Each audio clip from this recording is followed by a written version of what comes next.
Hello friends, welcome to Investor Bazaar. Friends, आज हम लेकर के आए हैं केमिकल सेक्टर में पिगमेंट बनाने वाली एक लीडिंग कंपनी का कंप्लीट बिजनेस मॉडल, उसका फंडामेंटल एनालिसिस एंड कंपनी का कंप्लीट वैल्यूएशन की कंपनी महंगी है या सस्ती।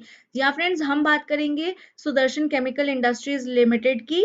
तो वीडियो में एंड तक बने रहें। और अगर तो चलिए जान लेते हैं company at a glance. Company जो है 1952 में स्टैब्लिश हुई, जिसमें सिंपल इसका काम था पिगमेंट बनाने का। एंड देन 1974 में ये पब्लिक हो गई और एनएससी एंड बीएससी में भी इसकी लिस्टिंग है। 1989 से 2006 एक लीप था टेक्नोलॉजी के लिए, जिसमें इन्होंने टेक्निकल कैपेबिलिटीज एंड इंफ्रास्ट्रक्चर पर फोकस किया। Then this company becomes global in 2000 from 2006 to 2018। अगर कंपनी के इंफ्रास्ट्रक्चर की बात करते हैं तो कंपनी के दो मैन्युफैक्चरिंग प्लांट्स हैं, एक महान एंड दूसरा रोहा में, और इसका पुणे में आर&डी सेंटर है, जिसमें 50 प्लस सेल्स टीम है। इनके पास 60 plus channel partners and 2000 plus global workforce है। कंपनी का कंप्लीट बिजनेस फोकस जो है वो पिगमेंट बनाने में है। एंड अगर ज्योग्राफिक रीच की बात करते हैं तो company is the largest pigment producer in India and this company exports plus 85 countries also। अगर प्रोडक्ट पोर्टफोलियो की बात करते हैं तो organic pigment, inorganic pigments and effect pigments की कैटेगरी में इनके प्रोडक्ट्स आते हैं, जिसमें एजेडो, पैथोलोज, एचपीपीएस, डिस्पर्जन, जो कि यूज्ड होते हैं coatings, plastic, ink and textile applications में। And these are made up of organic compound with pigment properties. Inorganic pigments की बात करते हैं तो क्रोम्स, कैडमियम्स, आयरन ऑक्साइड्स आते हैं, and these are used in plastics and industrial coatings, and they are made up of mineral compounds। Effect pigments की बात करते हैं तो mica base for industrial and cosmetics के ये इफेक्ट पिगमेंट्स होते हैं, and these are mainly used in plastics, automotive etcetera. And this gives effect like shimmer and glow. अगर कंपनी के ब्रांड्स की बात करते हैं तो सुधा जेट, सुधा दूर, सुधा सोल, सुधा कलर, सुधा पर्म, सुमिका, ये सारे कंपनी के ब्रांड्स हैं। फ्रेंड्स, जान लेते हैं पिगमेंट्स होते क्या है। पिगमेंट्स बेसिकली सॉल्युबल मटेरियल है जो कि इजीली वाटर में मेल्ट हो जाते हैं। तो pigments are basically the compound materials which are easily melt in water. और इनका यूज कहाँ कहाँ होता है तो इनका यूज कोटिंग्स में, प्लास्टिक्स, इंक्स एंड कॉस्मेटिक्स बनाने में होता है। अब हम बात करते हैं कंपनी की मैन्युफैक्चरिंग फैसिलिटी। तो जो रोहा में इनकी मैन्युफैक्चरिंग फैसिलिटी है वो बिल्ट हुई 1973 में, जहां पर 1100 प्लस ट्रेन टीम मेंबर्स हैं। और एजेडो, HPP, effect pigments and dispersion का यहाँ पर मैन्युफैक्चर होता है। अब महात की अगर बात करते हैं तो बिल्ट इन 1993, जिसमें 500 प्लस ट्रेन टीम मेंबर्स हैं, जहाँ पे BNG, HPP and effect pigments का प्रोडक्ट मैन्युफैक्चर होता है। ग्लोबल प्रेजेंस की बात करते हैं तो Mexico, north America, Europe, China, Japan जैसी 85 प्लस कंट्रीज में इनका एक्सपोर्ट है एंड ऑफिसेज है। अगर ग्लोबल पिगमेंट मार्केट ओवरव्यू की बात करते हैं तो कंपनी का जो एस्टिमेट है वो अराउंड 110 बिलियन का है, जिसमें सुदर्शन के लिए 8.6 बिलियन डॉलर की मार्केट अपॉर्चुनिटीज ओपन है। ग्लोबल ऑर्गेनिक पिगमेंट मार्केट की भी एक्सपेक्टेड ग्रोथ देखने के लिए नेक्स्ट 5 इयर्स में 3% का CAGR बताया गया है। एंड इंडिया में सुदर्शन जो केमिकल्स है वो भी अपने मार्केट शेयर को एक्सपैंड करने वाला है। And this company also expects this strong growth to come from their various uh, ink, plastic and cosmetic segments। अगर बिजनेस प्रोसेस की बात करते हैं तो इनका बेसिकली वेंडर से सामान जो रॉ मटेरियल लेकर के देन उसकी प्रोसेसिंग एंड पैकेजिंग करने के बाद logistic, distribution, consumer and then final consumer के पास पहुंचाने का ये सिंपल सा प्रोसेस है। कंपनी का बिजनेस एक्सपेंशन प्लान जो है वो कंपनी केपेक्स करने वाली है अराउंड 750 करोड़ का, जिसमें इनके काफी सारे प्रोजेक्ट्स जो हैं वो लॉन्च होने वाले हैं। एंड बिजनेस एक्सपेंशन प्लान में कंपनी में जो एक्सपेक्टेड फ्यूचर ग्रोथ देखने की बात की गई है वो बताया गया है कि gradual sales ramp up of new capex expected to drive growth, new businesses to move into plant commissioning and sales ramp up phase, commencing execution of cost improvement and value chain integration projects. Then business mix change to continue, जिसमें expanding product portfolio to build globally competitive and comprehensive range, deeper penetration in select international geographics, and then efficiency and continuous improvement focus भी बताया गया है, देखा जाएगा। Business growth की बात करते हैं तो इन्होंने अपना R&D बहुत ज्यादा स्ट्रेंथन किया हुआ है, जिसमें faster launch of new innovative products, manufacturing and operation excellency, जिसमें lean and six sigma, capex expansion, strengthening इनका supply chain, commercial excellence and environmental sustainability की बात कही गई है। अगर हम इनके बोर्ड मेंबर्स की बात करते हैं तो काफी स्ट्रॉन्ग इनके पास बोर्ड मेंबर्स की टीम है, जिसमें मिस्टर प्रदीप राठी चेयरमैन है, एंड देन काफी स्ट्रॉन्ग टीम के साथ executives and non executive dependent independent directors की इनके पास टीम है। अब हम कंपनी की कॉम्पिटिटिव एडवांटेज की बात करते हैं तो कंपनी अपने सेक्टर में लीडर कंपनी है। क्यों है? क्योंकि product consistency and process control इसका एक रीजन है। इनकी technical reliable information and reliable services and environment and occupational health जो है, ये भी एक इनका कॉम्पिटिटिव। सुदर्शन केमिकल्स के पिगमेंट बिजनेस ग्रोथ की बात कर लेते हैं तो इनका डोमेस्टिक रेवेन्यू जो फाइनेंशियल ईयर 19 से फाइनेंशियल ईयर 22 तक था वो 11% प्लस परसेंटेज पर रहा, और फाइनेंशियल ईयर 21 एंड 22 में 21% का इंक्रीज देखा गया। एंड एक्सपोर्ट रेवेन्यू में from financial year 19 to financial year 22 11% का ग्रोथ देखा गया, और लास्ट financial year 22 and 21 में 10% का एक एक्सपोर्ट रेवेन्यू से इनका ग्रोथ देखा गया।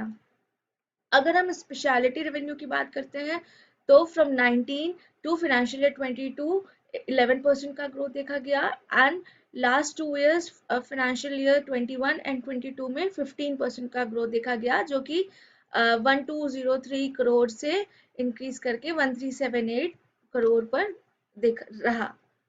अगर हम नॉन स्पेशलिटी रेवेन्यू की बात करते हैं तो फाइनेंशियल ईयर 19 से 22 तक 11% का रहा growth, and financial year 21 to 22 इनका 17% इंक्रीज किया, जो कि 550 करोड़ से 642 करोड़ तक पहुंच गया। अब हम कुछ अदर फाइनेंशियल्स की बात कर लेते हैं तो हम देखते हैं कंपनी में revenue growth year on year basis पे कैसी रही। तो फिर मार्च 22 में 1927.29 करोड़ की रेवेन्यू ग्रोथ थी, जो कि प्रीवियस ईयर मार्च 22 से एक इंक्रीज पैटर्न पर देखी गई। एंड अगर हम क्वार्टर ऑन क्वार्टर की बात करते हैं तो क्वार्टर में कंपनी ने दिसंबर क्वार्टर से थोड़ा सा मार्च में कम हो गया। दिसंबर 21 में 541.59 था, एंड मार्च 22 में 512.84 रह गया। एंड प्रीवियस अगर ईयर्स की बात करते हैं तो मार्च 21 से जून एंड सितंबर के क्वार्टर में काफी डिक्लाइन देखने के लिए मिला। नेट प्रॉफिट ग्रोथ की बात करते हैं तो ईयर ऑन ईयर बेसिस पे मार्च 22 का काफी कम रहा 100.38, जो मार्च 21 में 136.23 था, एंड उससे ज्यादा मार्च 20 में 148.73 था। तो मार्च 19 से लेकर के मार्च 21 तक एक डिक्रीजिंग पैटर्न यहाँ पर शो कर रहा है। Quarter on quarter net profit growth की बात करते हैं तो दिसंबर क्वार्टर से मार्च में थोड़ा सा डिक्लाइन देखने के लिए मिला। दिसंबर 21 में 31.25 एंड मार्च 22 में 29.59 था। बुक वैल्यू ग्राफ की बात करते हैं तो बुक वैल्यू ग्राफ भी इनके मार्च 21 के कंपैरिजन में इंक्रीज हुए 120.22 पर पहुंचा, जो कि मार्च 21 में 111.31 था। तो मार्च 15 का अगर हम 22 तक का पैटर्न देखें तो स्लाइटली एक इंक्रीज देखा गया है। रिटर्न ऑन असेट की बात करते हैं तो मार्च 22 में 4.52 ही रह गई, मार्च 21 में 7.08 थी, जो कि हाईएस्ट इनका मार्च 19 में 11.99 देखा गया था। उसका कंपनी बेसिकली अभी एक कंसोलिडेट करने की कोशिश यहाँ पर कर रही है। अब हम आरओई की बात कर लेते हैं, that is return on equity. तो मार्च 21 में 17.68 था, 22 मार्च में 12.06, तो लास्ट ईयर के कंपैरिजन में यहाँ भी काफी कम आरओई कंपनी का हो गया। अब हम रिटर्न ऑन कैपिटल एम्प्लॉयड की बात करते हैं तो उसमें भी एक डिक्लाइन देखने के लिए मिल रहा है, मार्च 22 में 12.03, जो कि प्रीवियस ईयर में 16.14 था, एंड इससे पहले के सालों में भी एक पीक पर कंपनी का आरओसीई देखने के लिए मिलता है। डेट टू इक्विटी की बात करते हैं तो मार्च 22 में 0.91 डेट है, एंड मार्च 21 में जो कि 0.57 थी, तो डेट भी यहाँ पर इंक्रीज कर गई है। अर्निंग पर शेयर की बात करते हैं तो मार्च 22 में 14.5 था ईपीएस, एंड मार्च 21 में 19.7, और इससे पहले काफी मार्च 20 और 19 में काफी ज्यादा देखने। तो अब हम बात करते हैं other valuation and share holding pattern की। तो कंपनी का मार्केट कैप ₹2908 रुपीस करोड़ है, स्टॉक पी 22.4 है, इंडस्ट्री पी 19 है। तो अपने इंडस्ट्री के कंपैरिजन में कंपनी जो है वो स्लाइटली महंगी है, आरओसी 12.6% है, current price ₹420, book value 120, ROE इसका 16.5% है, आरओए 5.95% है, debt to equity 0.99, promoter holding 35.8% है, pledged percentage 0 and unpledged promoter holding 35.8 है। प्रॉफिट 3 इयर्स का 17.6%, सेल्स ग्रोथ 3 इयर्स की 11.4% है। तो अगर हम कंपनी के शेयर प्राइस की बात करते हैं तो आप देख सकते हैं कि कंपनी का शेयर प्राइस जो है वो लगातार गिरता जा रहा है। इसके क्या रीजन हो सकते हैं? लाइक कंपनी जो है वो एक ऑयल पर डिपेंड रहने वाली एक कंपनी है। तो जो ऑयल के प्राइसेस हैं वो बहुत ज़्यादा इंक्रीज करते जा रहे हैं, और रशिया एंड यूक्रेन वॉर के टाइम से सिचुएशन जो है वो काफ़ी ख़राब हो गई है। तो ये एक रीज़न हो सकता है कि कंपनी के जो प्रॉफिट्स हैं वो अप एंड डाउन्स हो रहे हैं और इसका शेयर प्राइस डाउन जा रहा है। अब अगर हम कंपनी के सेल्स एंड मार्जिन की बात करते हैं तो कंपनी का जो सेल्स है वो स्टेगनेंट पोजीशन पर दिखा रहा है, जिसमें sales 622 7.15, gross profit margin 40.84, operating profit margin 13.73 and net profit margin 7.12 है। अब अगर हम कंपनी के पॉजिटिव्स की बात करते हैं तो कंपनी ने काफी अच्छा डिविडेंड पे आउट मेंटेन करके रखा हुआ है, अराउंड 25.49% का। निगेटिव्स की बात करते हैं तो जैसा कि अभी हमने चार्ट्स में देखा कि प्रीवियस कुछ ईयर से कंपनी का जो प्रॉफिट मार्जिन है वो कम हो रहा है और रेवेन्यू ग्रोथ भी कम हो रही है। तो कंपनी की जो नेगेटिव्स हैं उसमें उनकी poor sales growth of 11.42% over past 5 years देखी गई है। कंपनी might be capitalising the interest cost, and promoter holding जो है लास्ट 3 years से 17.07% से कम हुई है। अब अगर हम यहाँ सेल्स की बात करते हैं तो क्वार्टर में दिसंबर 21 में 602 थी, और मार्च 22 में सेल्स स्लाइटली इंक्रीज किए 627, एक्सपेंसेस भी इनके काफी बढ़ गए 528 करोड़ से 541, और ऑपरेटिंग प्रॉफिट 74 से 86 इंक्रीज किया है, और नेट प्रॉफिट मार्जिन 36 टू 45 यहाँ पर इंक्रीज किया है। अब प्रॉफिट एंड लॉस की अगर हम बात करते हैं तो सेल्स डेफिनेटली इंक्रीज की है मार्च 21 ईयर से 22 में 1864 से 2201, एक्सपेंसेस भी इंक्रीज किए हैं, एंड ऑपरेटिंग प्रॉफिट यहाँ पर कम हो गया है 290 से 275, एंड नेट प्रॉफिट भी 141 से काफी कम होकर के 130 हो गया है।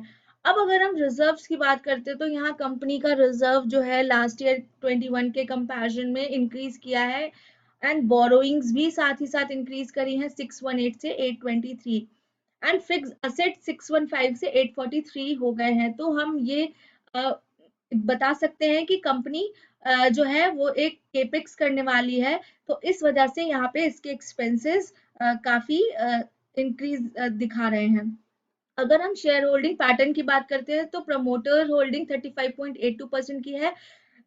मार्च 21 से ये स्लाइटली डिक्रीजिंग पैटर्न पर चल रही है। एफआईआईज का इन्वेस्टमेंट 7.93% का है। प्रीवियस में 8.49 था, तो सितंबर में पीक हाईएस्ट 9.38 देखा गया था। देन लास्ट ईयर के कंपैरिजन में यहाँ पर एफआईआईज का कंट्रीब्यूशन भी कम हो गया है। डीआईआईज 11.54 है जो कि लास्ट ईयर से इंक्रीज किए हुए हैं, और पब्लिक का 44.71% का है, जिसमें आकाश भंसाली एंड विजय केडिया इस तरीके के दिग्गज जो प्रमोट हैं उनके। तो कंपनी के फाइनेंशियल्स को देख करके पता चलता है कि कंपनी एक स्लाइटली महंगी कंपनी है, and company definitely economic situations better होने के साथ साथ अपने आप को रिकवर करने वाली एक कंपनी है और अपने सेक्टर में लीडर है। और पिगमेंट का जो बिजनेस है वो एज यूजुअल ग्रोइंग बिजनेस है, तो फ्यूचर में एक डेफिनेटली ग्रोथ देने वाली कंपनी ये रहेगी। आप अपने फाइनेंशियल एडवाइजर की हेल्प से डिसीजन ले सकते हैं। तो अगर इन्फॉर्मेशन यूजफुल लगी हो तो वीडियो को प्लीज लाइक एंड शेयर कर दें, एंड चैनल को सब्सक्राइब कर दें। Thank you.